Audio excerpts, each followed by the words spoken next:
ৰাজ্যৰ চাহ জনগোষ্ঠীৰ লোকসকলৰ জীৱন ধাৰণৰ মানদণ্ড উন্নত কৰিবলৈ চৰকাৰে ইটোৰ পিছত সিটো আঁচনি গ্ৰহণ কৰা সময়তে নামনি অসমৰ গোৱালপাৰা জিলাৰ শিমলীটোলা শশীকুমাৰ চাহ বাগিচাৰ শ শ্ৰমিকে দুৰ্ভোগ ভুগিবলগীয়া হৈছে। ব্ৰিটিছৰ দিনৰ চাহ বাগিচাখনৰ শ শ্ৰমিক পৰিয়ালৰ অধিকাংশৰে ঘৰ দুৱাৰ জহি খহি যোৱাৰ পাছতো ন্যূনতম মেৰামতিৰ দিহা নকৰাৰ অভিযোগ উত্থাপিত হৈছে। ৫০-৬০ বছৰ পূৰ্বে নিৰ্মাণ কৰা গৃহটোতে জোৰা টাপলি মাৰি কোনোমতে থাকিবলগীয়া হৈছে শ্ৰমিকসকল। বৰ্ষাকালত অধিক শোচনীয় হৈ পৰে শ্ৰমিকসকলৰ জীৱন যাপন। শ্ৰমিকসকলে সন্মুখীন হৈ অহা সমস্যা সমাধানৰ কথা ক'লে বাগিচাৰ মালিকে বিভিন্ন প্ৰকাৰে ভয় ভাবুকি প্ৰদান কৰি ভীতিগ্ৰস্ত কৰে শ্ৰমিকসকলক। শীঘ্ৰেই শিমলীটোলা শশীকুমাৰ চাহ বাগিচাৰ শ্ৰমিকৰ সমস্যাসমূহ সমাধান কৰিবলৈ শ্ৰম মন্ত্ৰী ৰূপেশ গোৱালাক দাবী জনাইছে ভুক্তভোগী শ্ৰমিকসকলে।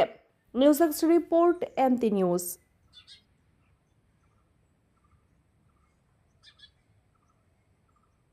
বাইদেউ আপনাৰ ঘৰটো কি ভাঙিছে নেকি? এতিয়া আপনি ক'ত থাকে? এটা ঘৰতে থাকোঁ। এইটো কাৰ ঘৰ? এইটো নাতিৰে ঘৰ হয়। নাতিটো মাৰা গৈছে। ঘৰটা এনে আছিল। এনে মানুহবিলাক ক'লে বুঢ়ী তুই ইটা ঘৰত থাক। ইটা ঘৰতে আছোঁ আৰু। এতিয়া মালিকে কি আপনাৰ ঘৰটো ঠিক কৰি দিয়া নাই নেকি? নাই, মালিকে নাই। ক'ত বাগানত আজি বাগান বন্ধ, কাম ঠাম নাই। এই লেবাৰগিলা জহাই তহাই বন্ধ কৰি খাই আছে। কি কৰিবি? এতিয়া ঘৰ দুৱাৰখিনি এনেকৈ আছে না? এনেকে ভাঙা চিঙা। যাৰ আছে মৰদ মানুহ সেইটো টাকা কামাই নাপা নাই। আমাৰতো মৰদ নাই, এটা বেটা ল'ৰা নাই, বুঢ়া নাই। এইটো বৰষুণ পৰিলে পানী পৰে নেকি? পানী পৰে। পৰে ন? পৰে পানী, বা কি কৰিবি? তেনেকৈ চলি আছে আৰু। সেনেকে চলি আছোঁ। এইবিলাক ঘৰ কিমান দিন আগৰ? মেলা আমি সৰু সৰু আছিলোঁ তেতিয়াৰ ঘৰ। ৬০-৭০ বছৰ হৈছে না? হৈছে। মোৰে বয়সটো হৈছে হ'ব ইমান। এই মালিকে ঠিক নকৰে না?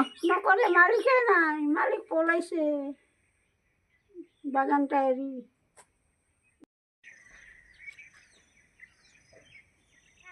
বহাৰিটা আছে।